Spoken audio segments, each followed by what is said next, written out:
Audio पकड़ना है।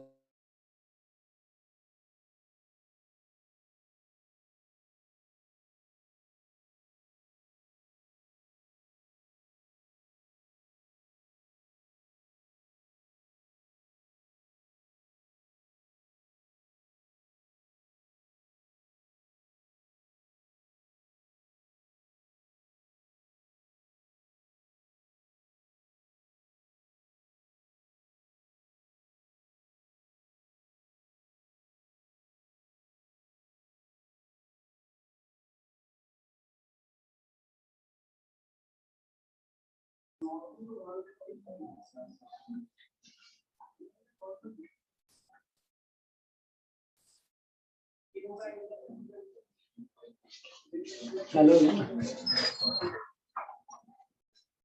हाँ जी बच्चों, गुड मॉर्निंग सबको। सब लोग तैयार है क्लास ज्वाइन करने के लिए? सब लोग सुनाई दे रहा ऑडियो? ऑडियो सुनाई दे रहा है सबको? आवाज आ रही है? ठीक है जी, स्टार्ट करें।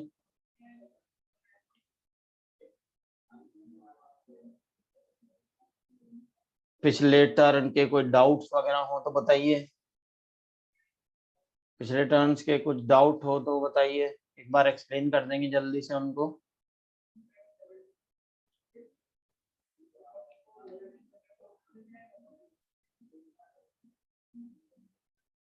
ब्लैक बाइल क्या है? ब्लैक बाइल जैसी कोई चीज नहीं होती है, वो कॉन्सेप्ट रॉन्ग है।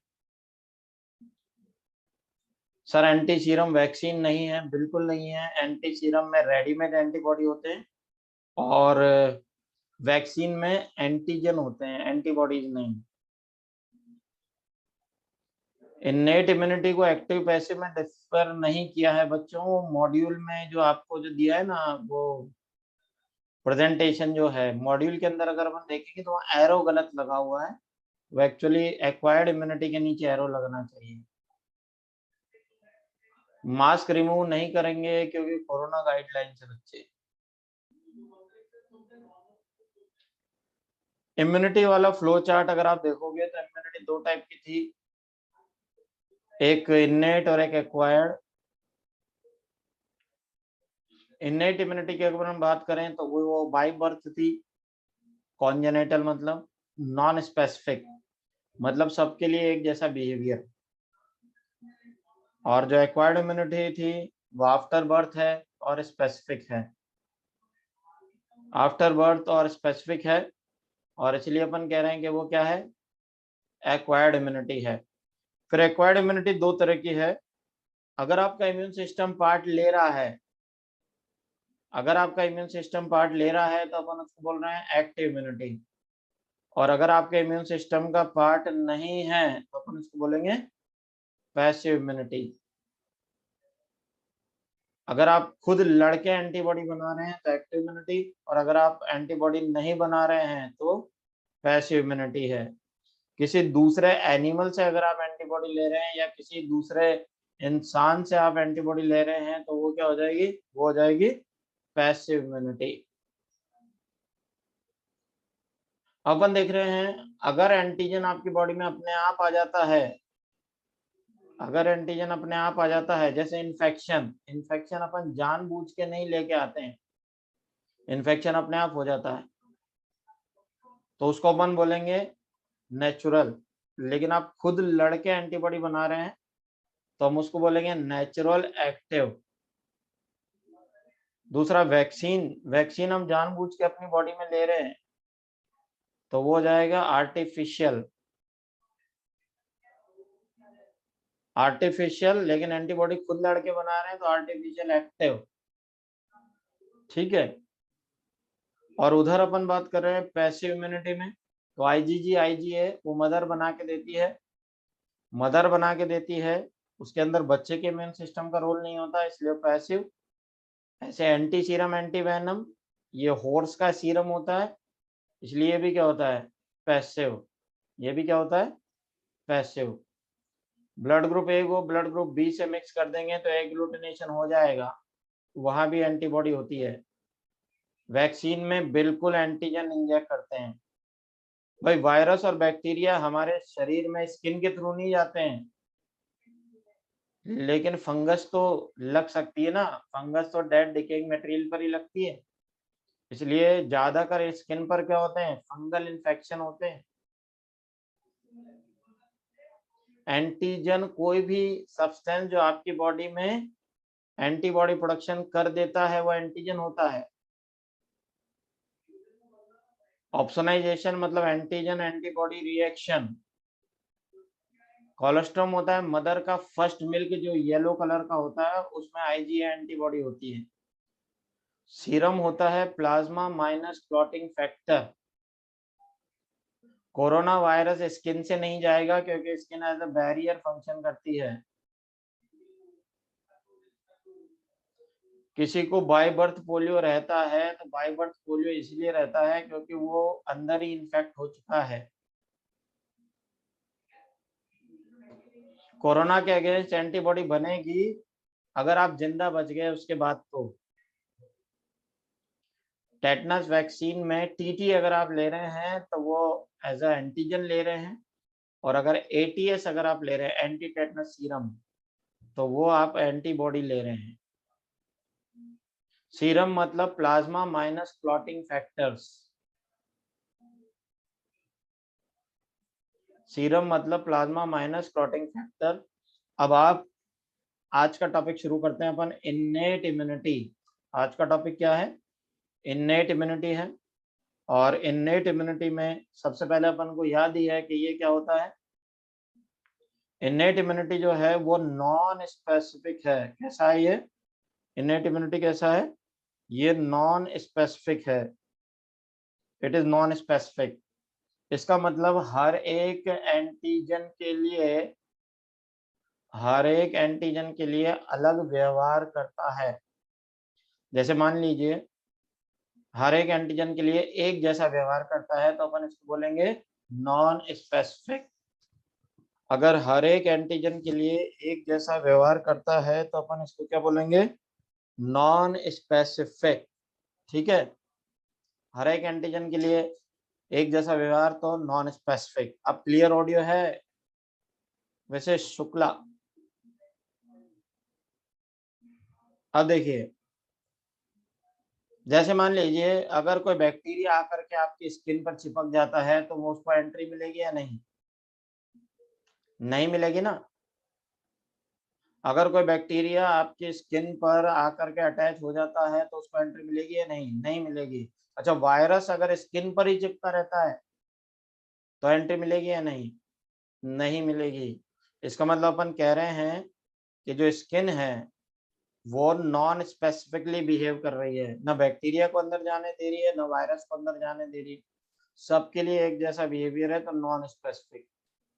लेकिन आप जानते हैं कि जो एंटीबॉडी होती है वो एंटीजन के लिए स्पेसिफिकली बनाई जाती है। मान लो आपकी बॉडी में अगर ए एंटीजन डाला तो उसके खिलाफ एंटीबॉडी बनेगी। अगर मैंने आपके बॉडी में दो एंटीजन डाल दिए ए और बी, अच्छा बताओ दोनों के अगेंस्ट सेम एंटीबॉडी बनेगी या डिफरेंट बनेगी। अगर दो एंटीजन बोले ए और बी, दोनों के अगेंस्ट सेम एंटीबॉडी या डिफरेंट एंटीबॉडी।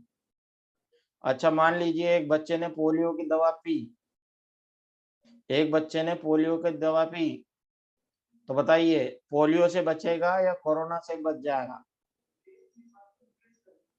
पोलियो से बचेगा ना। मतलब antibodies are made specifically for an antigen. Clear है, antibodies are made specifically for an antigen, वो स्पेसिफिक है। लेकिन ये इन्नेट इम्यूनिटी क्या है, इट इज नॉन स्पेसिफिक, सबके लिए एक जैसा व्यवहार। अब यहाँ देखिए सबसे पहला बैरियर है फिजिकल या एनाटॉमिकल बैरियर। फर्स्ट बैरियर कौन सा है, फिजिकल बैरियर या एनाटॉमिकल बैरियर। और इसके अंदर सबसे पहले है स्किन। स्किन बताइए कौन सा टिश्यू है, स्किन, स्किन कौन सा टिश्यू है, एपिथेलियम टिश्यू है।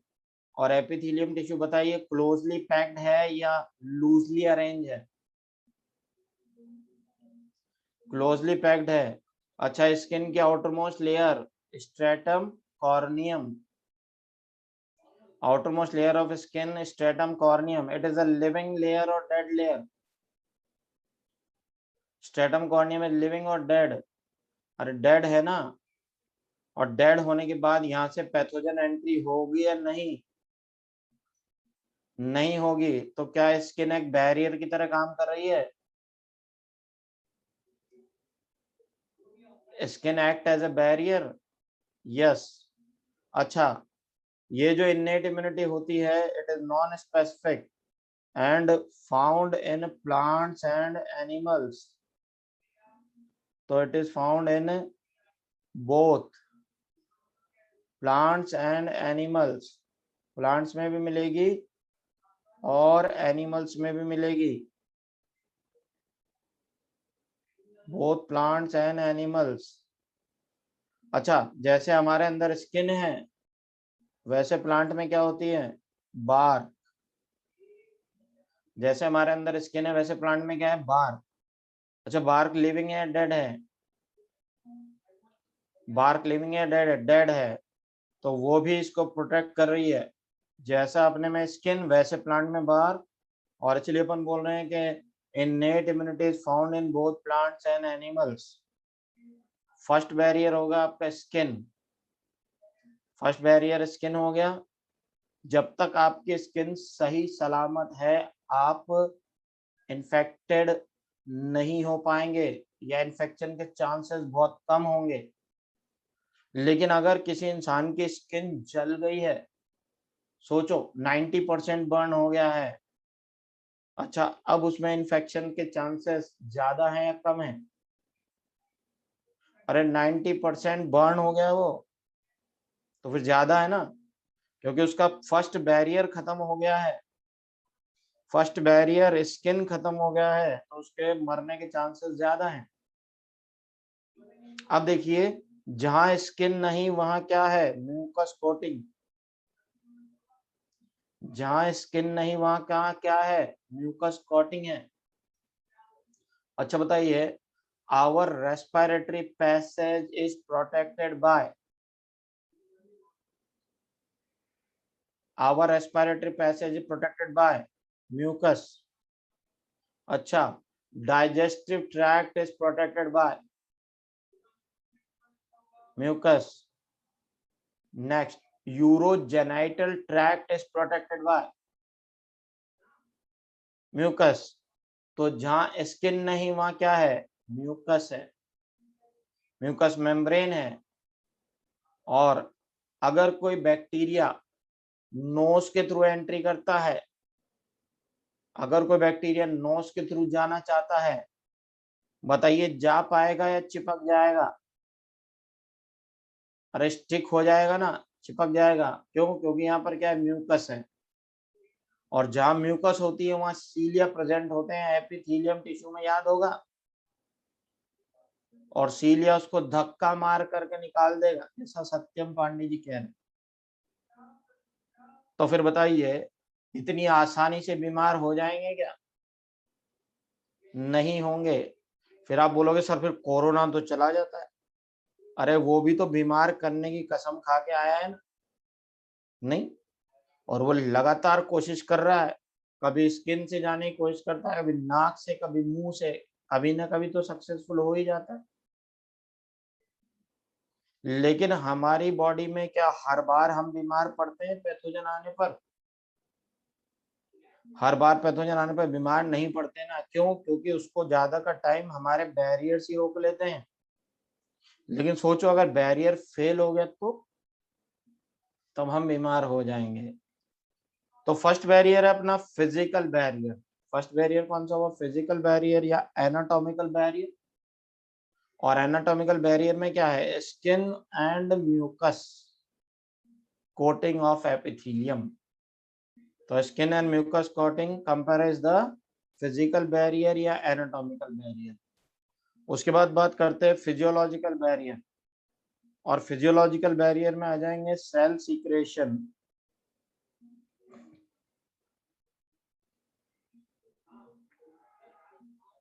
Cell secretions are physiological barrier. देखो सबसे पहले फीवर, ये भी फिजियोलॉजिकल बैरियर है। पीएच, ये भी फिजियोलॉजिकल बैरियर है। इसके अलावा देखो सलाइवा, किसका secretion, it is secretion of salivary gland, it is secretion of salivary gland. Tears, secretion of tear gland. फिर अपन देख रहे हैं फीवर बैरियर क्यों है, यह भी समझाएंगे। सबसे पहले केवल मैं जो बोल रहा हूं उस पर ध्यान दें। फिजियोलॉजिकल बैरियर में फीवर है, पीएच है, सिक्रेशंस में है सलाइवा, टीयर, इनमें प्रेजेंट होता है एंटीबैक्टीरियल एंजाइम, जिसको अपन बोलते हैं लाइसोजाइम, लाइसोसोम नहीं, लाइसोजाइम। तो अपन बात कर रहे हैं यहाँ पर होता है लाइसोजाइम, और ये होता है एंटीबैक्टीरियल एंजाइम, ये होता है एंटीबैक्टीरियल एंजाइम। तो यहां से भी माइक्रोब्स की एंट्री नहीं हो सकती, ये भी उसको मार देगा। इसके अलावा स्टमक में एसिड, बताइए एसिडिक पीएच होगी या नहीं, और स्टमक में एसिड है तो एसिडिक पीएच है, तो ये भी किसका काम करेगा, बैरियर का। अगर कोई बैक्टीरिया फूड के थ्रू जा रहा है तो बताइए एसिड उसको डिस्ट्रॉय करेगा या नहीं, करेगा ना। लाइसोजाइम माउथ में, मतलब सलाइवा है तो लाइसोजाइम भी है। अपन फीवर को पढ़ते हैं, why fever is a barrier. अब यहाँ पर बात करते हैं फीवर की। फीवर कैसे आता है ये देखो। सबसे पहले बात करें पैथोजन एंट्री। पैथोजन आपके शरीर में आया, इसने रिलीज किया है पायरोजन, इसने क्या रिलीज किया है, पायरोजन रिलीज किया है। और पायरोजन होता है फीवर कॉजिंग एजेंट, ये होता है फीवर कॉजिंग एजेंट। पायरोजन होता है फीवर कॉजिंग एजेंट। और अब देखिए ये जब पायरोजन आया तो फिर डब्ल्यूबीसी अट्रैक्ट होगी कि भाई पायरोजन क्यों आया, तो डब्ल्यूबीसी अट्रैक्ट होंगी। अब डब्ल्यूबीसी जिधर से पायरोजन आ रहे हैं उधर जा रही हैं, जिधर से पायरोजन आ रहे हैं उधर डब्ल्यूबीसी जा रही हैं। वहां पता चला वहां बहुत सारे पैथोजन बैठे हुए हैं, तो ये अकेली लड़ने नहीं जाती है, अपने फ्रेंड्स को भी बुलाती हैं, ये अपने फ्रेंड्स को भी बुलाती हैं। अब देखो अपने फ्रेंड्स को बुलाने के लिए, जैसे आप मोबाइल से मैसेज करते हो वैसे ये केमिकल रिलीज करती है। तो आप तो मोबाइल पे एसएमएस डाल दोगे, लेकिन ये क्या करेगी, इनके पास मोबाइल थोड़ी है, तो ये तो क्या करेगी, केमिकल रिलीज करेगी। और उस केमिकल्स को अपन बोलते हैं साइटोकाइन्स। साइटोकाइन या लिम्फोकाइन, साइटोकाइन या लिम्फोकाइन या इंटरल्यूकिन।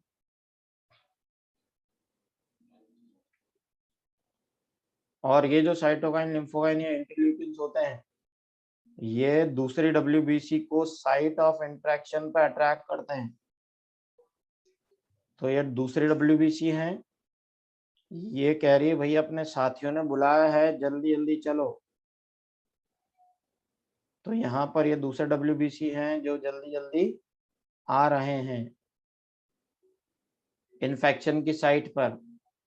और फिर यही केमिकल जो है वो हाइपोथैलेमस पर चले जाते हैं।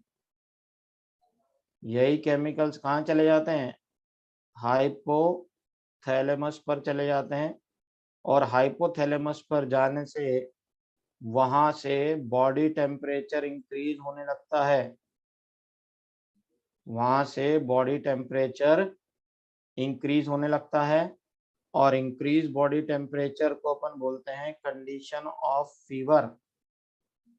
इंक्रीज बॉडी टेम्परेचर क्या है, कंडीशन ऑफ फीवर। अच्छा बताइए आपकी बॉडी का नॉर्मल बॉडी टेम्परेचर क्या है, नॉर्मल बॉडी टेम्परेचर हमारी बॉडी का नॉर्मल बॉडी टेम्परेचर क्या है? 37 डिग्री सेल्सियस या 98.6 डिग्री फ़ारेनहीट। और अगर इससे ऊपर हो गया तो हम इसको क्या बोलेंगे? Condition of fever. और फिर अपन यहाँ पर देखें कि इंक्रीज टेम्परेचर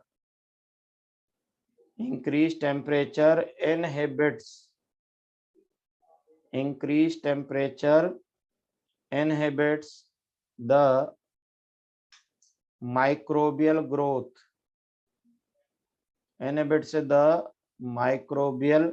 growth।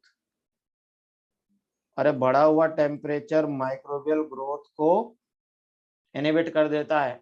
जैसे फ्रिज में चीजें ज्यादा दिनों तक फ्रेश रहती है ना, क्योंकि टेम्परेचर जो है वो माइक्रोबियल ग्रोथ को इनहिबिट कर देता है, चाहे लो टेम्परेचर हो चाहे हाई टेम्परेचर हो। अब टेम्परेचर इंक्रीज क्यों होता है? हाइपोथैलेमस टेम्परेचर कंट्रोल सेंटर है। और अगर कोई इन्फेक्शन हो गया, पायरोजन आ गया, तो हाइपोथैलेमस टेम्परेचर बढ़ाना शुरू करेगा। आपके WBC की हेल्प कर रहा है ये ऐसा करके।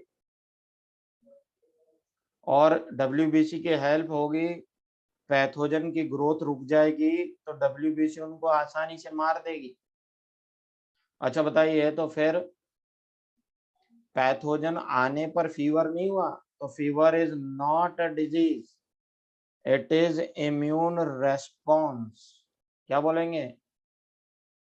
Fever is not a disease, it is immune response. अब देखो, तो फिर फीवर अपने लिए अच्छा है या बुरा है? फीवर अपने लिए अच्छा है या बुरा है? आप बोलोगे अच्छा है, अच्छा है, सही है, तो फिर टेम्परेचर बढ़ने देते हैं, है ना। 98.6 से 100 डिग्री ले लेते हैं साहब। 100 डिग्री बोलो अच्छा लग रहा है? Some time good some time bad, कुछ तरफ बहुत अच्छा है। अच्छा चलो, जब अच्छा ही है तो 101 हो जाने दो। अरे बोलो, अब और मजा आएगा या नहीं? 101 अगर हो गया टेम्परेचर तो और अच्छा लगेगा या नहीं? डबल मजा आ जाएगा देवंश को। तो ठीक है, 102 कर देते हैं फिर। और 102 में क्या होगा? अरे सर पैथोजन उबलने लगा है, तड़पने लगा है, टेम्परेचर बढ़ रहा है सर, माइक्रोब मरने लगे हैं, और बढ़ाओ टेम्परेचर, 103 कर दो सर, 103। लेकिन अब देखो, हमारी बॉडी में एंजाइम्स है, और वो एंजाइम जो है वो एक डेफिनेट टेम्परेचर पे ही काम करते हैं, ऑप्टिमम टेम्परेचर पर काम करते हैं। और अगर ये बढ़ गया तो फिर एंजाइम डीनेचर हो जाएंगे,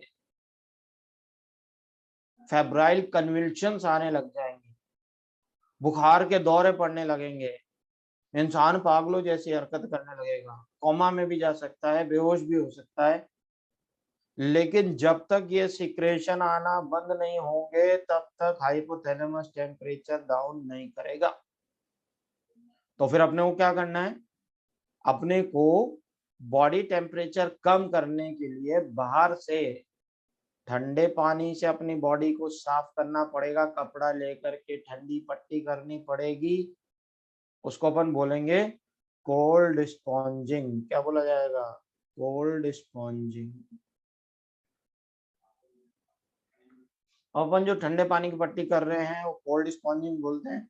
अच्छा, जब आपने अपनी बॉडी को गीला किया और उसके बाद फिर वहां से पानी ऑपरेट हुआ तो टेम्परेचर डाउन हो जाएगा। नहाने की नहीं कह रहा हूं। आप बोलोगे सर बहुत तेज फीवर हो रहा है सर, 102, एकदम चिल्ड पानी से नहा लूं क्या? नहीं, एकदम टेम्परेचर भी कम नहीं करना है। इसलिए मैंने आपसे क्या कहा, कोल्ड स्पॉन्जिंग में अपने को नल का पानी लेना है, टैप वाटर, फ्रिज का चिल्ड पानी नहीं लेना है। तो एक बार अपन कोल्ड स्पॉन्जिंग करेंगे, फीवर अपना रिड्यूस हो जाएगा। 15 मिनट बाद दोबारा कोल्ड स्पॉन्जिंग करेंगे, फिर से कम हो जाएगा। लेकिन बार बार फीवर रिपीट हो रहा है तो पैरासीटामोल खाइए। बार बार फीवर रिपीट हो रहा है तो पैरासीटामोल खाइए। ये इन केमिकल्स का सीक्रेशन बंद करा करके फीवर को खत्म कर देती है। तो फिर why fever is a barrier? अरे फीवर बैरियर क्यों है? क्योंकि ये पैथोजन की ग्रोथ को इनहिबिट कर रहा है। बॉडी टेम्परेचर नॉर्मल से कम हो जाए तो कंबल डाल दो उसके ऊपर, बढ़ जाए नहीं। अब बिल्कुल क्रिस्टल क्लियर है। अब आगे चलते हैं जी। तो फिर नेक्स्ट अपने पास है इन्नेट इम्यूनिटी का थर्ड बैरियर। अच्छा बताइए फर्स्ट कौन सा पढ़ा अपन ने? अरे फर्स्ट कौन सा पढ़ा? फिजिकल बैरियर पढ़ा है। और फिजिकल बैरियर में क्या पढ़ा है? स्किन और mucus. Second barrier, second barrier अरे फिजियोलॉजिकल बैरियर। और फिजियोलॉजिकल में क्या था? Fever, pH. इसके अलावा टीयर और सलाइवा में लाइसोजाइम। तो ये टीयर और सलाइवा में क्या मिले? लाइसोजाइम, यानी they are cell secretions, they are cell secretion, this are physiological barrier. Third barrier कौन सा पढ़ रहे हैं? Cellular barrier. थर्ड बैरियर कौन सा पढ़ रहे हैं? Cellular barrier. ठीक। सेलुलर बैरियर में फर्स्ट नंबर पर है फैगोसाइटिक सेल्स। फर्स्ट नंबर पर है फैगोसाइटिक सेल्स। और सेकंड नंबर पे है non phagocytic cells. Second number पर है नॉन फैगोसाइटिक सेल्स। ठीक है। अब यहाँ पर भौमिक कह रहे हैं कि सलाइवा को एंटीसेप्टिक की तरह यूज किया जा सकता है। हाँ, अरे डॉग को देखा है, जब उसके चोट लग जाती है तो जीभ से चाटता रहता है ना बार बार। क्या कर रहा है वो? लाइसोजाइम लगा रहा है। ठीक है। अपन नेक्स्ट अपन यहाँ पर पढ़ रहे हैं सेलुलर बैरियर, और इसके अंदर अपने पास है फैगोसाइट सेल्स और नॉन फैगोसाइट सेल। देखो फैगोसाइटोसिस, आपने एक बात सुनी होगी फैगोसाइटोसिस। और फैगोसाइटोसिस क्या होता है? Cell eating. फैगोसाइटोसिस क्या होता है? Cell eating. तो cell eating is known as phagocytosis. और जो खा जाने वाली सेल्स होती हैं वो होती हैं मोनोसाइट, मैक्रोफेज और न्यूट्रोफिल। जैसे आपने देखा होगा कि ये जो मोनोसाइट है या मैक्रोफेज है या न्यूट्रोफिल है, ये बैक्टीरिया को खा जाती है, वायरस को भी खा सकती है। अरे तो ये सेल्स बैक्टीरिया वायरस को खा रही है या नहीं? तो क्या इसको अपन फैगोसाइटोसिस बोलेंगे या नहीं? एक सेल अगर दूसरी सेल को खा जाती है तो ये क्या होता है? फैगोसाइटोसिस। अच्छा बताइए यहाँ कौन कौन सी सेल्स हैं जो एक दूसरे को खा सकती हैं? पहला है मोनोसाइट, दूसरा है मैक्रोफेज, तीसरा है न्यूट्रोफिल। मोनोसाइट ये हमारे ब्लड में होती है। मोनोसाइट ब्लड में मिलेगी, और यही टिश्यू में होंगी तो हम इनको बोलेंगे मैक्रोफेज। यही टिश्यू में होंगी तो अपन इनको क्या बोलेंगे? मैक्रोफेज। मतलब ब्लड में जो मोनोसाइट है वो टिश्यू में क्या है? मैक्रोफेज है। और न्यूट्रोफिल जो है इसको अपन बोलते हैं PMNL।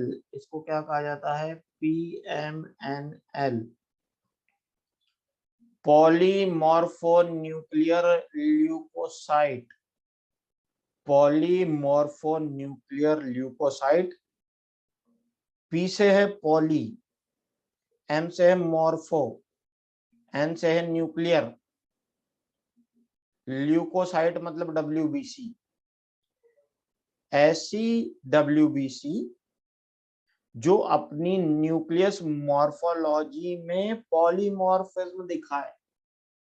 दोबारा से सुनो, ऐसी ल्यूकोसाइट, ऐसी WBC जो अपनी न्यूक्लियस मॉर्फोलॉजी बदली हुई दिखाए, बार बार बदल ले, तो इसको अपन बोलते हैं पॉलीमॉर्फोन्यूक्लियर ल्यूकोसाइट। क्या बोलते हैं?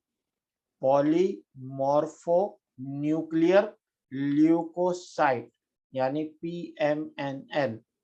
ठीक, अब देखो, जैसे कभी इसका न्यूक्लियस होता है बाइलॉब्ड, कभी इसका न्यूक्लियस कैसा होता है? बाइलॉब्ड होता है।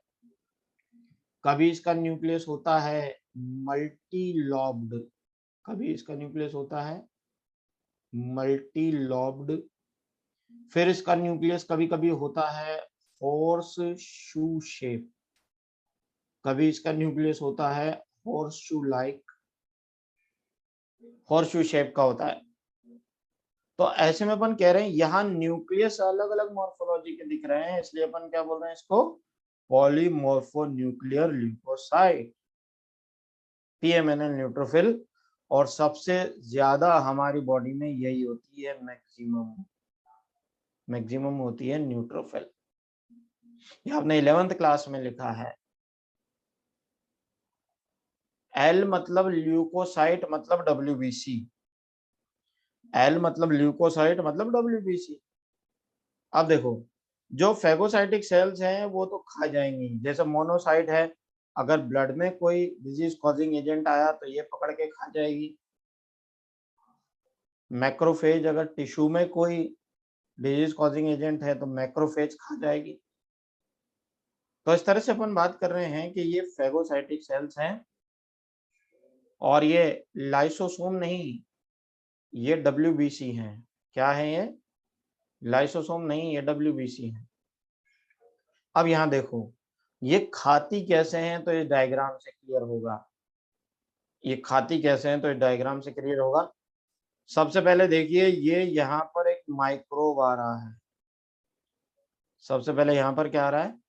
एक माइक्रोब आ रहा है, और ये माइक्रोब जो है, इसको इस बड़ी सी WBC ने देखा है। ये देखो, ये यहाँ से यहाँ तक जो क्या है, ये बड़ी सी WBC है, और इस WBC ने इसको देखा है। तो सबसे पहले कौन आया? सबसे पहले कौन आया? माइक्रोब आया है। सबसे पहले माइक्रोब आया है, उसके बाद इसको इस WBC ने देखा है। देखने के बाद देखो, इसको खाने के लिए इसने यहाँ पर इसके चारों तरफ सूडोपोडिया फैला दिए। इधर देखो, ये इन्वेजिनेशन बना रही है, ये एक इन्वेजिनेशन बना रहा है, सूडोपोड्स चारों तरफ निकाल रहे हैं, जिससे ये बैक्टीरिया इसने अंदर इनगल्फ कर लिया है। तो पहले नंबर पे क्या आया? यहाँ पर माइक्रोब आया। माइक्रोब आने के बाद इसने सूडोपोड्स बनाए, सूडोपोड्स बना करके इसने इसको अपने अंदर बंद कर लिया, अपने अंदर बंद कर लिया। तो देखो, ये यहाँ बंद हो गया है, यहाँ तक क्लियर है? बंद हो गया है। और ये जिस स्ट्रक्चर में बंद हुआ है उसको अपन बोलेंगे फैगोसोम। क्या बोलेंगे? फैगोसोम। यहां तक जिसको समझ में नहीं आया उसके लिए दोबारा, सबसे पहले माइक्रोब आया, इसको WBC ने देखा, माइक्रोब के पास गई, सूडोपोड्स उसके चारों तरफ फैलाए, माइक्रोब्स को अंदर अपने अंदर ले लिया, माइक्रोब को अपने अंदर बंद किया। जिस स्ट्रक्चर में बंद किया उसका नाम क्या है? फैगोसोम। जिस स्ट्रक्चर में बंद किया उसका नाम फैगोसोम। अब देखिए, यहां इस WBC के पास लाइसोसोम है, यहां इस WBC के पास लाइसोसोम है। अब देखो, ये लाइसोसोम अटैच कर रही है फैगोसोम के साथ, ये लाइसोसोम अटैच हो रहा है फैगोसोम के साथ। तो क्या बना? फैगोसोम प्लस लाइसोसोम क्या हो जाएगा? फैगोलाइसोसोम। तो बैक्टीरिया आया, उसको अपने अंदर लिया, फैगोसोम में बंद किया, फैगोसोम के साथ लाइसोसोम जोड़ा, बना फैगोलाइसोसोम। अच्छा बताइए, लाइसोसोम के अंदर एंजाइम्स होंगे या नहीं? लाइसोसोम में एंजाइम होंगे तो ये एंजाइम इस बैक्टीरिया पर अटैक करेंगे या नहीं, और इसके एंजाइम इस बैक्टीरिया को डाइजेस्ट कर देंगे। इसके एंजाइम इस बैक्टीरिया को फेगोलाइसोसोम में डाइजेस्ट कर देंगे, और फिर जो बचा हुआ मटेरियल है, इनडाइजेस्टेबल मटेरियल, उसकी एक रेसिडुअल बॉडी बन जाएगी। यहाँ तक क्लियर? और अब इस रेसिडुअल बॉडी को बॉडी से बाहर निकाल दिया जाएगा, इसको क्या बोलेंगे? एक्सोसाइटोसिस। इसको क्या कहा जाएगा? एक्सोसाइटोसिस,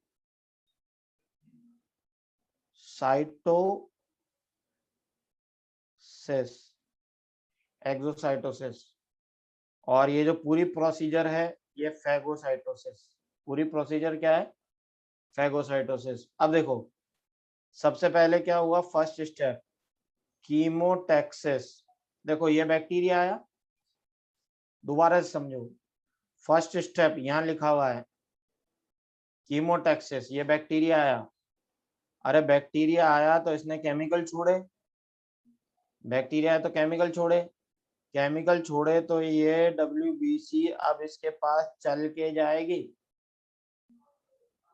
इसके पास अगर ये दौड़ के गई तो इसके जो केमिकल छोड़े उससे अट्रैक्ट होकर गई ना, केमिकल छोड़े उससे अट्रैक्ट करके गई तो कीमोटैक्सिस। दूसरा injection of microbe by phagocyte. अब देखो अब पहुंच गई है तो अब इसको इंजेस्ट करेगी, अंदर लेगी, अंदर लेगी तो फिर थर्ड नंबर पे क्या बनाएगी? फेगोसोम। क्या बनाएगी? फेगोसोम बन गया थर्ड नंबर पे। और फिर अगली बार क्या किया? फेगोसोम के साथ अपना लाइसोसोम जोड़ा है, fusion of phagosome with lysosome to form a phagolysosome. यहाँ देखो फेगोलाइसोसोम हो गया है। अरे ये अपन इनसाइड द बॉडी माइक्रोब को पकड़ रहे हैं, मतलब ये माइक्रोब ब्लड वेसल के अंदर ही है। अगर माइक्रोब ब्लड वेसल के बाहर होगा तो वैसोडाइलेशन होगा, अंदर ही है तो नहीं होगा ना। अंदर ही है तो WBC भी अंदर, बैक्टीरिया भी अंदर, तो WBC को बाहर निकालने के लिए वैसोडाइलेशन चाहिए ही। अब देखो फिफ्थ नंबर पे digestion of ingested microbe bye enzyme. अरे लाइसोसोम जब फेगोसोम के साथ अटैच हुआ तो इसके हाइड्रोलाइटिक एंजाइम इस माइक्रोब पर गिरे हैं और इसका डाइजेशन हो गया है। और उसके बाद देखो अब उसके बाद इसने रेजिडुअल बॉडी बना दी है, जो मटेरियल डाइजेस्ट नहीं हुआ उसकी रेजिडुअल बॉडी बन गई है, और बाकी बचा हुआ मटेरियल जो है उसको डिस्चार्ज कर दिया गया है, और इसको अपन बोला है एक्सोसाइटोसिस। और इस पूरी प्रोसीजर को अपन क्या बोलेंगे? फेगोसाइटोसिस। अगर वायरस वगैरह बैक्टीरिया वगैरह इनके पकड़ में आ गए तो फिर वो कुछ नहीं कर पाएंगे, ये उनको खा ही जाएंगे। अरे तभी तो रोजाना आप बैक्टीरिया और वायरस के कांटेक्ट में आते हो पर रोज तो बीमार नहीं पड़ते ना, क्योंकि कईयों को तो ये खुद ही अपने लेवल पर ही देख लेती है, तो ये खुद भी तो काम कर रही है आपके इम्यून सिस्टम में। और इसलिए जब तक ये फंक्शनल है, आपका इम्यून सिस्टम मजबूत है, आप बीमार नहीं पड़ेंगे, क्योंकि आपके पास क्या है? फेगोसाइट सेल्स हैं। तो फर्स्ट स्टेप क्या हुआ? सबसे पहले अपन ने देखा ब्लड में माइक्रोब आया तो ये उसके पास चल के गई, चल के गई तो क्या बोलेंगे? केमिकल्स के इन्फ्लुएंस में मूवमेंट है। बोलो क्या बोलेंगे? केमिकल के इन्फ्लुएंस में मूवमेंट है।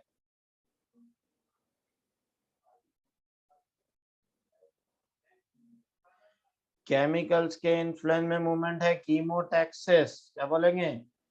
कीमोटैक्सिस। अच्छा बताइए, अब इसको अंदर इंजेस्ट कर लिया है, किस स्ट्रक्चर में बंद करेंगे? इंजेस्ट करने के बाद किस में बंद होगा? ये फेगोसोम में। किसमें बंद होगा? फिर फेगोसोम के साथ क्या अटैच किया जाएगा? फेगोसोम के साथ क्या अटैच किया जाएगा? लाइसोसोम। अब जो न्यू स्ट्रक्चर फॉर्म होगा उसका नाम क्या होगा? फेगोलाइसोसोम। फेगोलाइसोसोम में क्या हाइड्रोलाइटिक एंजाइम्स बैक्टीरिया पर एक्ट करेंगे? फेगोलाइसोसोम में क्या हाइड्रोलाइटिक एंजाइम बैक्टीरिया पर एक्ट करेंगे? यस। तो क्या उसका डाइजेशन इनसाइड द सेल होगा या outside the cell? Digestion will be inside the cell और आउटसाइड? Inside the cell. और बचे हुए मटेरियल की क्या बनेगी? Residual body. और फिर रेसिडुअल बॉडी को कैसे निकालेंगे? एक्सोसाइटोसिस। और उसके बाद पूरी प्रोसीजर क्या हो गई? फैगोसाइटोसिस। पूरी प्रोसीजर क्या हो गई? फैगोसाइटोसिस। और बताइए वो कौन कौन सी सेल्स हैं जो फैगोसाइटोसिस करती हैं? सबसे पहले मोनोसाइट। अच्छा बताइए, monocyte are found in blood और tissue? Blood. Macrophages are found in tissue. अच्छा बताइए, maximum number of WBC, which WBC is present in maximum number? Neutrophil. Neutrophil का दूसरा नाम क्या है? PMNL। क्या होता है? PMNL, polymorphonuclear leucocyte. तो यहाँ पर अपन देख रहे हैं, यहाँ पर ये जो 3 टाइप्स हैं वो क्या हैं? वो 3 टाइप हैं, तो क्या है? Phagocytic cells. लेकिन अगर आपसे बोलें N K cell, N K cell मतलब नेचुरल किलर सेल, इसको अपन क्या बोल रहे हैं? Natural killer cell.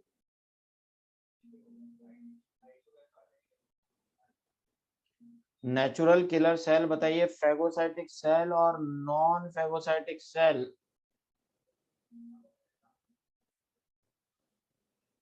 N K cell is phagocytic cell और non phagocytic cell. Non phagocytic cell बताइए, क्या ये सेल खा जाएंगी या सिर्फ मार देंगी? किलर सेल्स हैं ये, they will only kill, they will not phagocytes. और न्यूट्रोफिल जिसको मार, sorry phagocytic, non phagocytic cell मतलब नेचुरल किलर सेल जिसको मारेंगी उसको कौन खाएगा? नेचुरल किलर सेल जिसको मारेंगे उसको कौन खाएगा? उसको खाएंगे फैगोसाइट्स। तो इसका मतलब क्या हुआ? अगर आपकी बॉडी में बैक्टीरिया आया, उसको न्यूट्रोफिल ने पकड़ा, बैक्टीरिया आया, न्यूट्रोफिल ने पकड़ा, तो खा जाएंगे या किल करेंगे? सिर्फ किल करेंगे। लेकिन अगर उसको मैक्रोफेज ने पकड़ा तो?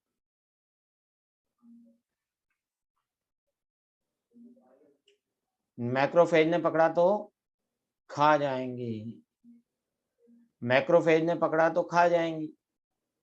अब एक का क्वेश्चन है, सर एड्स के अंदर ऐसा नहीं होता है क्या? अरे एड्स में भी मैक्रोफेज काम करती है, लेकिन मैक्रोफेज पर HIV वायरस कैप्चर कर लेता है मैक्रोफेज को, उसका जेनेटिक मटेरियल हैक कर लेता है और मैक्रोफेज को फैक्ट्री में कन्वर्ट कर देता है, HIV वायरस फैक्ट्री। ऐसा नहीं कि एड्स में अपना इम्यून सिस्टम काम नहीं कर रहा, काम कर रहा है, मैक्रोफेज लड़ रही है, लेकिन वो मैक्रोफेज को हाईजैक कर रहा है, मैक्रोफेज को हाईजैक कर रहा है। अच्छा एक बात बताओ, जैसे शेर ने एक इंसान को मारा और चला गया, दूसरा शेर ने एक इंसान को मार के खा लिया, दोनों एक ही बात या अलग अलग बात?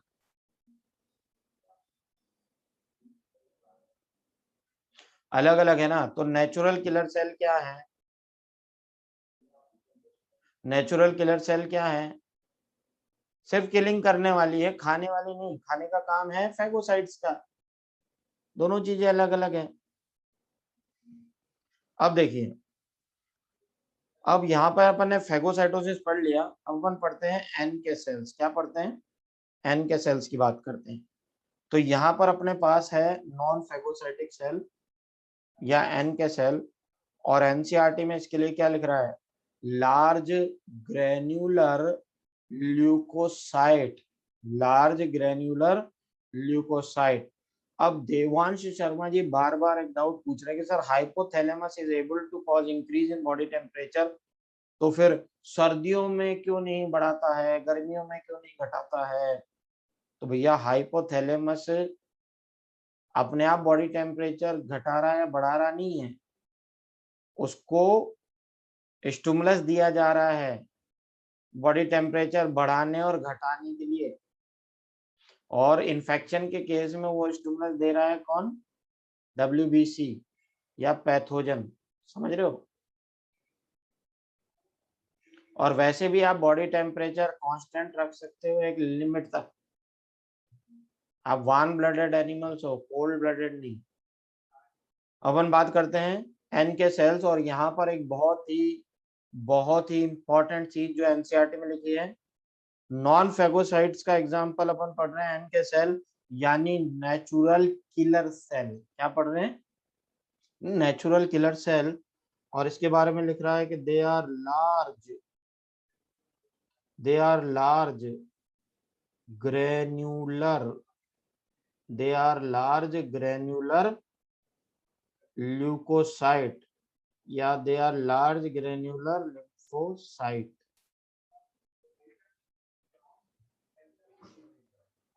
ये होते हैं लार्ज ग्रेन्युलर लिम्फोसाइट। देखिए 11th क्लास में आपने पढ़ा होगा कि WBC दो टाइप के होते हैं, WBC दो टाइप के होते हैं। अगर अपन WBC की बात करें, थोड़ी सी 11th क्लास को भी अपन रिकॉल कर लेते हैं, तो WBC दो तरह के होते हैं। सबसे पहले अपन बात करें ए ग्रेन्युलोसाइट और ग्रेन्युलोसाइट। सबसे पहले अपन बात करते हैं ग्रेन्युलोसाइट, और दूसरा ए ग्रेन्युलोसाइट। जिसके साइटोप्लाज्म में ग्रेन्यूल्स होते हैं वो ग्रेन्युलोसाइट, जिसके साइटोप्लाज्म में ग्रेन्यूल्स होते हैं वो ग्रेन्युलोसाइट, जिसके साइटोप्लाज्म में ग्रेन्यूल्स नहीं होते हैं वो है ग्रेन्युलोसाइट। याद है 11th में पढ़ा होगा एसिडोफिल,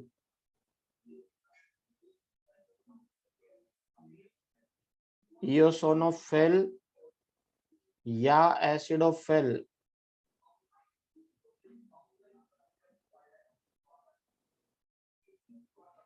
अरे अगर एसिडिक ग्रेन्यूल्स हैं तो एसिडोफिल, बेसोफिल, याद आ रहा है, और न्यूट्रोफिल।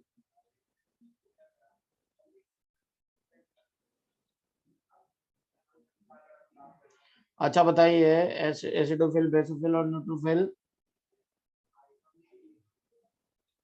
और ए ग्रेनुलोसाइट में है मोनोसाइट, और मोनोसाइट ही क्या है, मैक्रोफेज है भाई।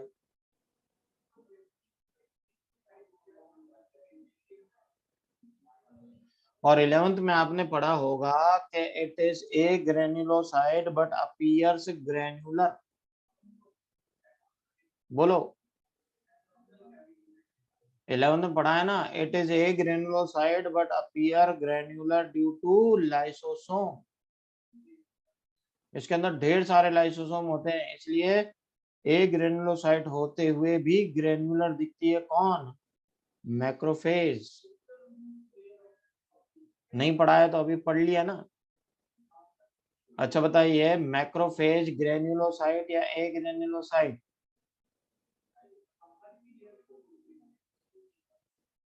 मैक्रोफेज इज ग्रेनुलोसाइट और ए ग्रेनुलोसाइट? ए ग्रेनुलोसाइट है। और मोनोसाइट के बाद लिम्फोसाइट।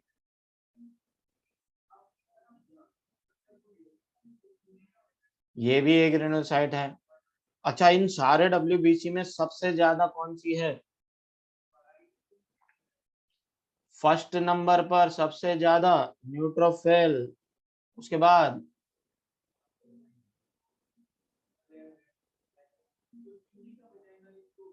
लिम्फोसाइट, उसके बाद मोनोसाइट, फिर एसिडोफिल, और सबसे कम बेसोफिल। और इसी को स्किन में अगर ये है, टिश्यू में है, तो मास्ट सेल। समझ में आया? ब्लड में जो बेसोफिल है वो टिश्यू में मास्ट सेल है। ब्लड में जो बेसोफिल है वो टिश्यू में मास्ट सेल है। ब्लड में जो मोनोसाइट है वो टिश्यू में मैक्रोफेज है। और जैसे घर पे आपका नाम अलग, स्कूल में अलग, वही चीज है। नहीं, घर में अलग नाम से बुला रहे हैं, स्कूल में अलग नाम से बुला रहे हैं, ऐसे ही बेसोफिल और मास्ट सेल है। सेल वही है, पोजीशन के हिसाब से नाम अलग अलग है। अगर मास्ट सेल ज्यादा हो जाएगी तो एलर्जिक कंडीशन हो सकती है।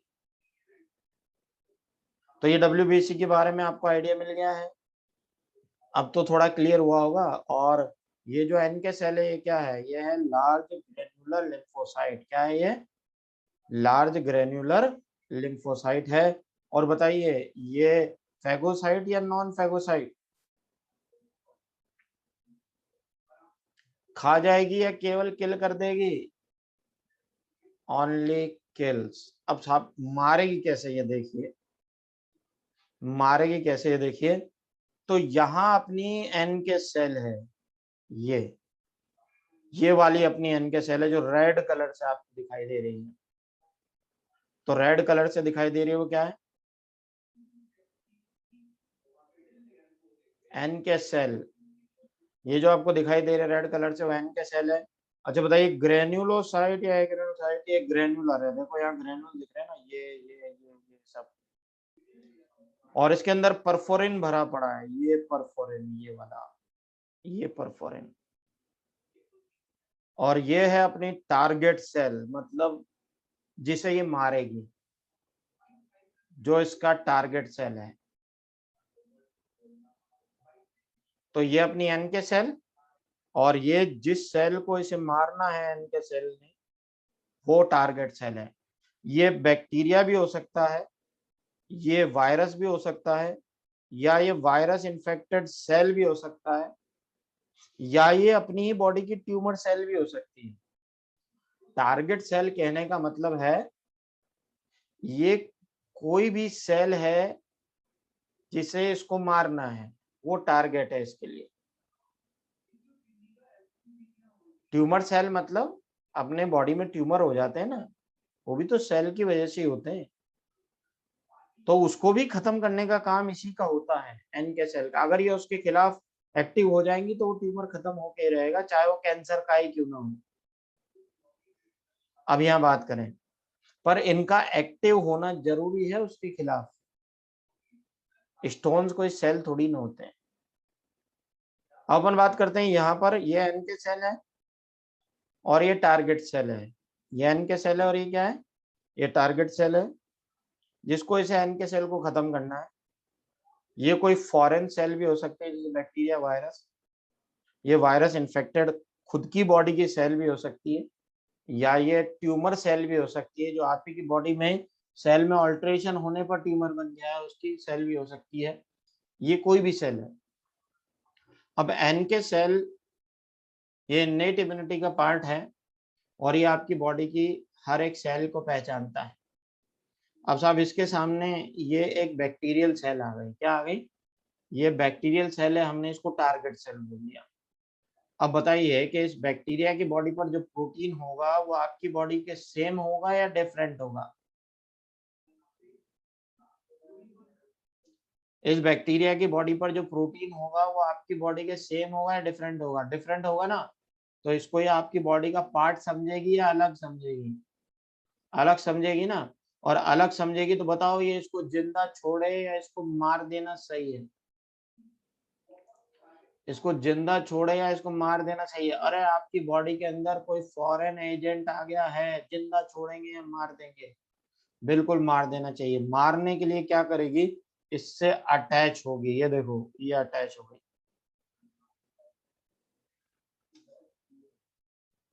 इससे अटैच हो गई, और इससे अटैच होने के बाद, इससे अटैच होने के बाद ये यहाँ से परफोरिन रिलीज कर रही है, देखो ये यहाँ से परफोरिन क्या रिलीज कर रही है, परफोरिन।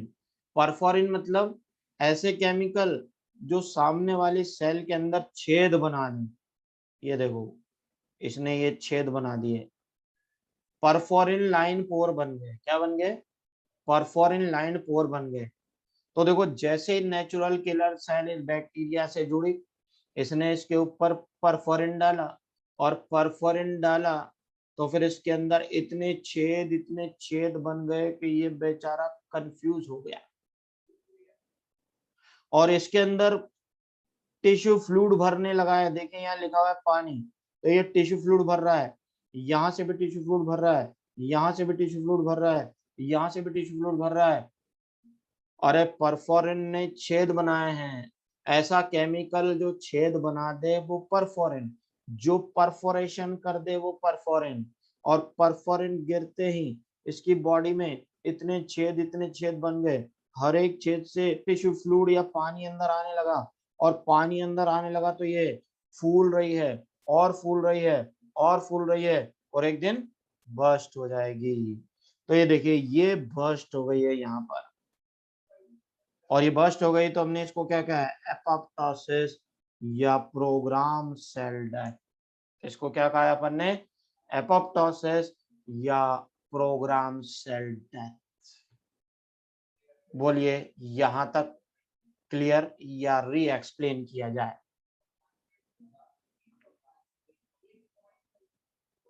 परफोरिन सेल ऑर्गेनिल नहीं है बच्चों, परफोरिन इसके अंदर भरा हुआ फ्लूइड है।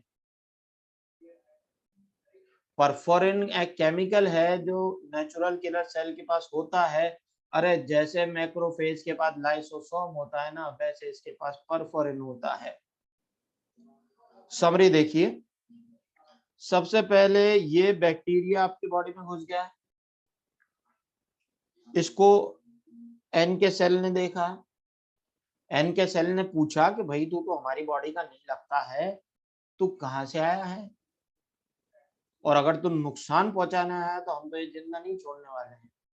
और ऐसे में इसने कहा कि नहीं मैं तो नुकसान पहुंचाऊंगा, और अगर नुकसान पहुंचाऊंगा तो तुरंत इसको पकड़ो, पकड़ के इसके ऊपर क्या डालो, परफोरिन डालो।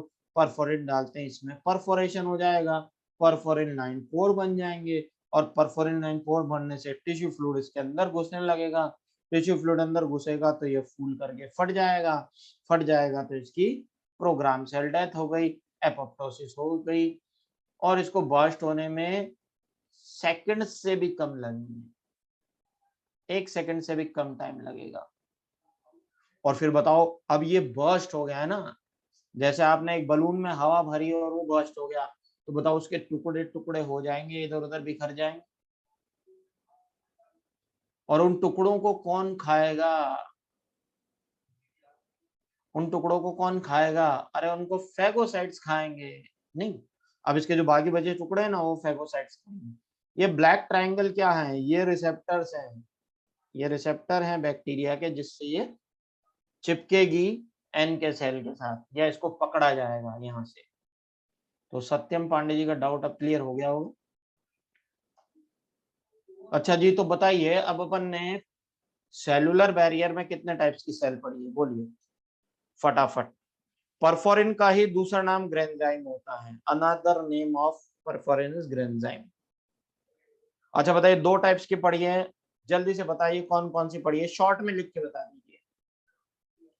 फेगोसाइट्स को पीसी और नॉन फेगोसाइट्स को एनपीसी, फेगोसाइट और नॉन फेगोसाइट। अच्छा बताइए फेगोसाइट्स के एग्जांपल बताइए, फेगोसाइट्स के एग्जांपल, मैक्रोफेज, मोनोसाइट, न्यूट्रोफिल, ये सब। और नॉन फेगोसाइट्स का एन के सेल। तो ये क्या है, N K cell are professional killer cells, क्या बोल सकते हैं अपन इनको, they are professional killer cells, और इनका तो काम ही किलिंग का है, नहीं नेचुरल किलर सेल। अच्छा बताइए, ये ग्रेन्युलोसाइट या ए ग्रेन्युलोसाइट, दे आर ग्रेन्युलर और ए ग्रेन्युलर? ये ग्रेन्युलर और ए ग्रेन्युलर? ग्रेन्युलर हैं, लेकिन मैक्रोफेज? अरे मैक्रोफेज क्या है, ए ग्रेन्युलर है, ये ध्यान रखना है आपको, समझ गए? तो एनके सेल खाएगी नहीं, परफोरिन डाल देगी, ग्रेन्जाइम डाल देगी, और उसकी वजह से जो टारगेट सेल है उसके अंदर परफोरेशन हो जाएगा। अच्छा बताइए, एनके सेल किस किस को मारेंगे? एनके सेल मारेंगे एक तो target cell, virus infected cell, tumour cell, इन सबको मारेंगे। तो ये सभी के सब क्या है, ये सब के सब क्या है, ये इसके लिए टारगेट सेल का काम कर रहे हैं, ये इसको मारने का काम करेंगे।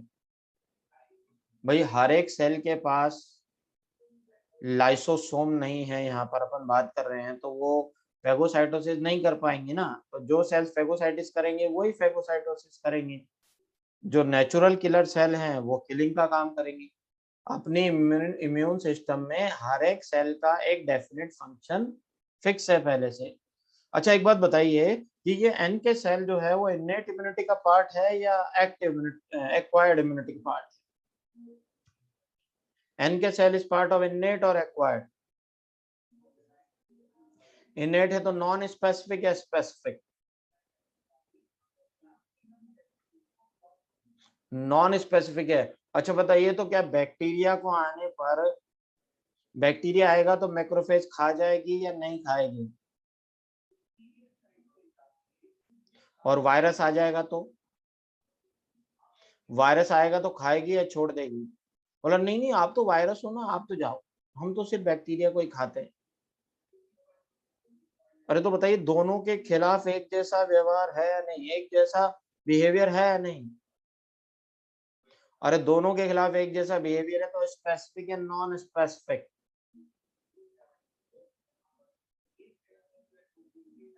नॉन स्पेसिफिक है ना। अरे एन के सेल क्या ये कहेगी नहीं, मैं तो सिर्फ बैक्टीरिया को ही मारूंगी, मैं वायरस इन्फेक्टेड सेल को नहीं मारूंगी? बोलो, ऐसा नहीं है ना। ये स्पेसिफिक या नॉन स्पेसिफिक? और इन्नेट इम्यूनिटी या एक्वायर्ड इम्यूनिटी? इन्नेट इम्यूनिटी में अभी तक कितने बैरियर पढ़ लिए हैं? 3। फर्स्ट कौन सा?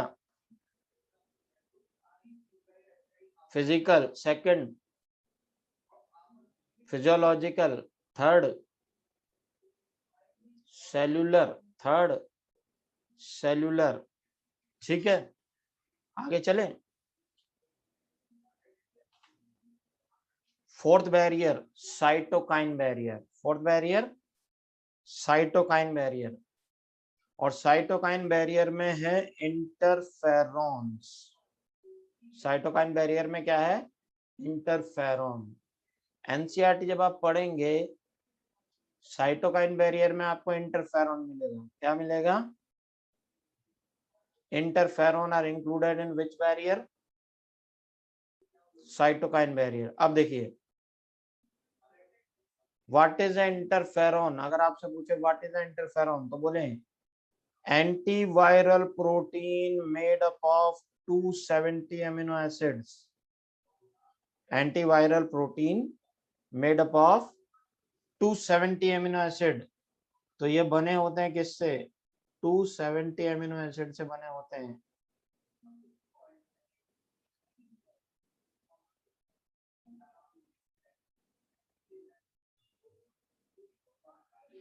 Antiviral protein which are made up of 270 amino acids. 270 मतलब अमीनो एसिड्स की काउंटिंग है ये। अब देखो, antiviral protein made up of 270 amino acids and they are secreted by virus infected cell। कौन सीक्रेट करता है? Secreted by virus infected cell. इनको छोड़ेंगी कौन? वायरस इन्फेक्टेड सेल इनको छोड़ेंगी। तो they are secreted by virus infected cells. अच्छा, अब सिंपल सा क्वेश्चन पूछता हूं, व्हाट इज इंटरफेरॉन? क्या बोलोगे? Antiviral protein made up of 270 amino acids. सही है, antiviral protein made up of 270 amino acid is interferon. अच्छा, फिर next question, which cells secretes interferons? Virus infected cells. क्या बोलेंगे? They are secreted by virus infected cells. यहां तक clear हुआ? अब आगे देखो, जैसे मान लीजिए ये एक सेल है, ये एक सेल है, ये वायरस आकर के सेल पे अटैक कर देता है, तो ये बन गई वायरस इन्फेक्टेड सेल। ये सेल थी, यहां से वायरस आया, इसने सेल पे हमला किया, ये बन गई वायरस इन्फेक्टेड सेल। और अब ये वायरस इसके अंदर अपना नंबर बढ़ाएगा, इसको इन्फेक्ट करेगा।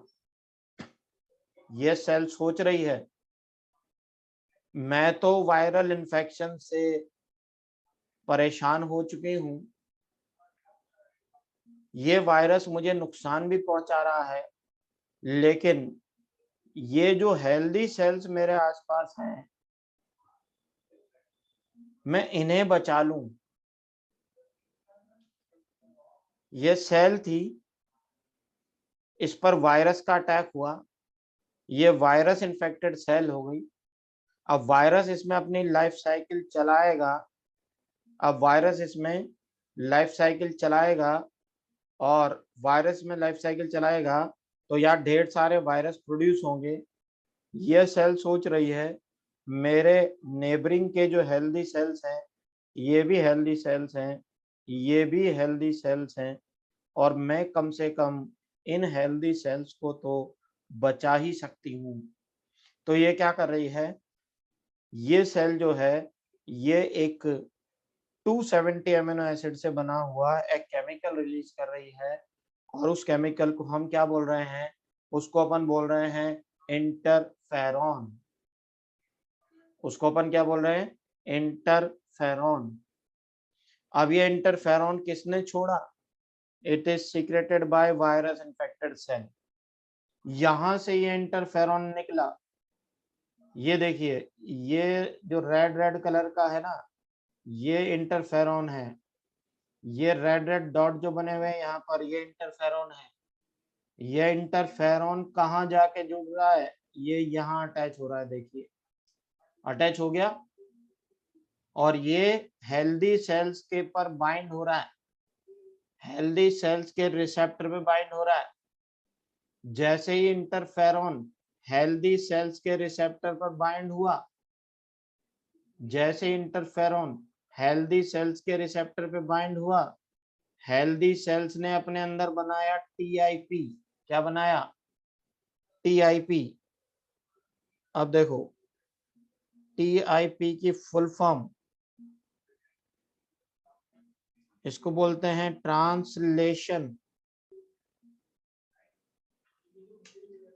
ट्रांसलेशन इनहिबिटिंग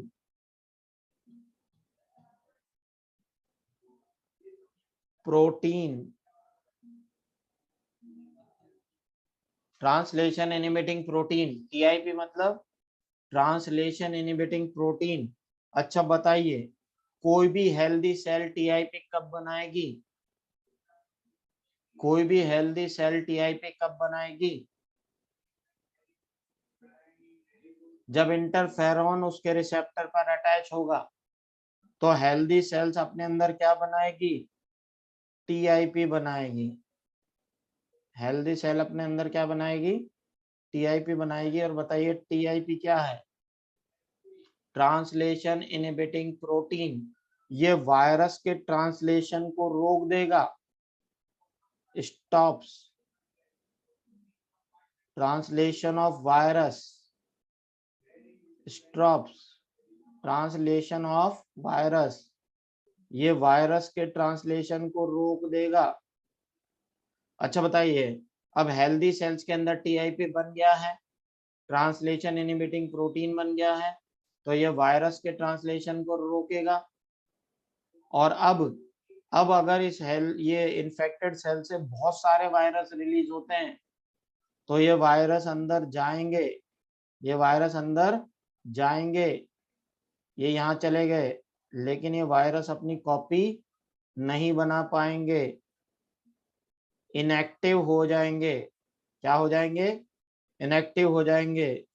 तो virus becomes inactive, virus becomes inactive. ये वायरस जो है अब ये इनएक्टिव हो जाएगा। वायरस अपना ट्रांसलेशन करके और ज्यादा वायरस बनाएगा, और ज्यादा वायरल प्रोटीन बनाएगा, जो आपकी पूरी बॉडी में इन्फेक्शन फैला देंगे। और इसलिए इन्होंने टीआईपी बना लिया कि भाई वायरस आ तो जा, लेकिन कुछ कर नहीं पाएगा, क्योंकि अंदर टीआईपी बन गया है ना। तो अब टीआईपी बन गया है तो ये वायरस इन्फेक्टेड सेल जितनी भी है इनको मैक्रोफेज खा जाएंगी और वायरल इन्फेक्शन खत्म हो जाएगा। अच्छा बताइए, ये अपन पढ़ रहे हैं इंटरफेरॉन। क्या पढ़ रहे हैं, इंटरफेरॉन पढ़ रहे हैं। अरे अगर हेल्दी सेल्स के अंदर वायरस है, तो जैसे ये वायरस इन्फेक्टेड सेल है ना, तो ये वायरस इन्फेक्टेड सेल तो अभी भी इन्फेक्टेड ही है, इसको तो मारना ही पड़ेगा ना। अच्छा तो क्या बताइए, क्या इंटरफेरॉन उस सेल को प्रोटेक्ट कर लेता है जो इंटरफेरॉन बनाती है? क्या इंटरफेरॉन उस सेल को प्रोटेक्ट कर लेता है जो इंटरफेरॉन बनाती है? अरे नहीं बनाती, नहीं करता है। अरे ये तो मरेगी ना। दूसरा क्वेश्चन, क्या इंटरफेरॉन हेल्दी सेल्स में वायरस की एंट्री को ब्लॉक कर देता है? क्या इंटरफेरॉन हेल्दी सेल्स में वायरस की एंट्री को ब्लॉक कर देता है? नहीं।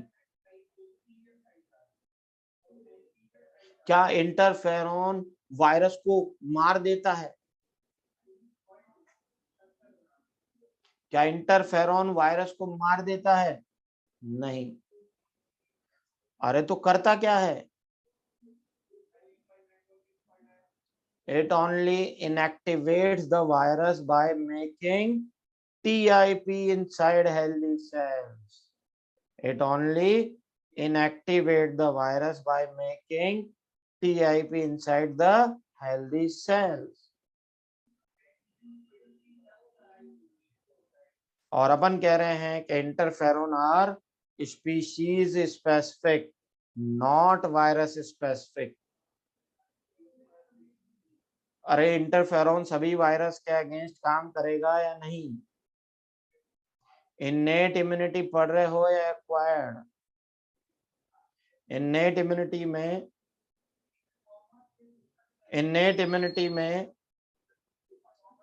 हाँ जी, इन्नेट इम्यूनिटी में पढ़ रहे हैं ना, तो स्पेसिफिक या नॉन स्पेसिफिक? स्पेसिफिक या नॉन स्पेसिफिक है ना। लेकिन एक बात बताओ, ह्यूमन इंटरफेरॉन ह्यूमंस में काम करेगा या एनिमल्स में भी काम कर जाएगा? अरे ह्यूमन का इंटरफेरॉन ह्यूमन में ही काम आएगा या एनिमल्स में भी दे दोगे? ह्यूमन में देंगे ना। तो यहाँ पर बात हुई स्पीशीज स्पेसिफिक वाली बात। कैसी बात हुई?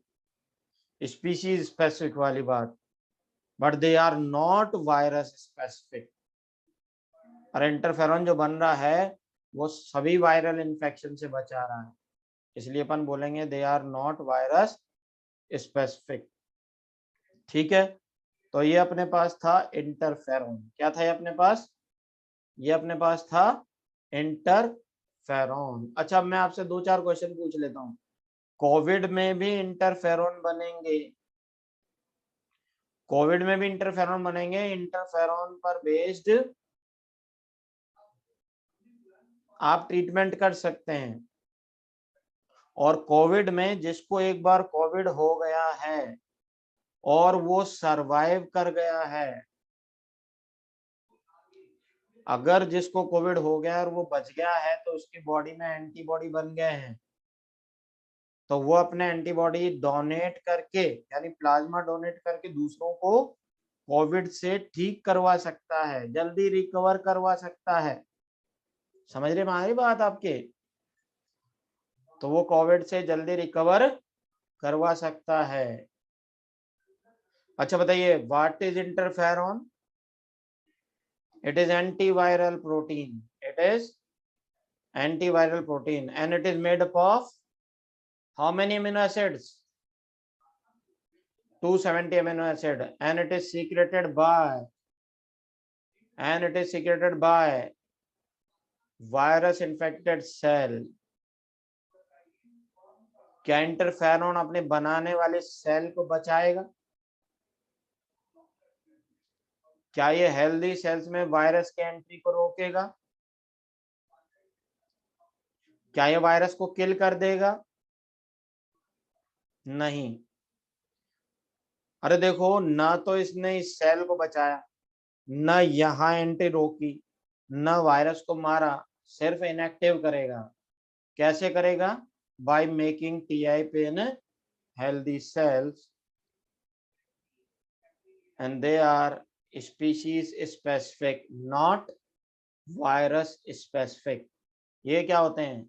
स्पीशीज स्पेसिफिक होते हैं, वायरस स्पेसिफिक नहीं होते हैं। ये अपन ने देखा है।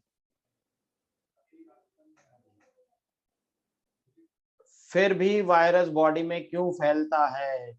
अगर वायरस ने आपके इम्यून सिस्टम को कैप्चर कर लिया, अरे जैसे एचआईवी वायरस मैक्रोफेज को पहले ही हाईजैक कर लेता है, तो बोलिए इंटरफेरॉन बनेगा क्या? अरे नहीं बनेगा ना। बस यही है। तो फिर बताइए, आज के जो टॉपिक अपन ने पढ़े हैं उनमें से सारी चीजें आपके क्लियर हो गई होगी। तो फिर आज के लिए अपन इतना ही पढ़ेंगे, और जो भी डाउट्स होंगे अपन इसको जब नेक्स्ट टर्म पे अपनी क्लास आएगी ना ऑनलाइन, उस समय अपन इसको और आगे डाउट भी लेंगे और इसको अच्छे से क्लियर भी करेंगे। ठीक है?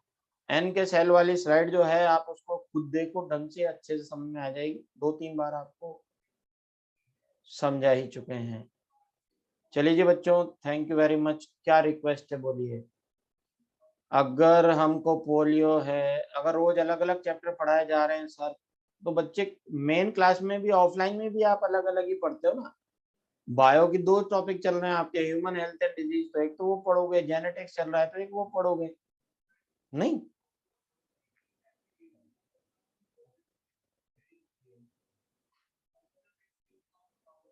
डाउट टाइमिंग में आपको जो भी डाउट है, आप ई सॉल्यूशन ऐप डाउनलोड करो।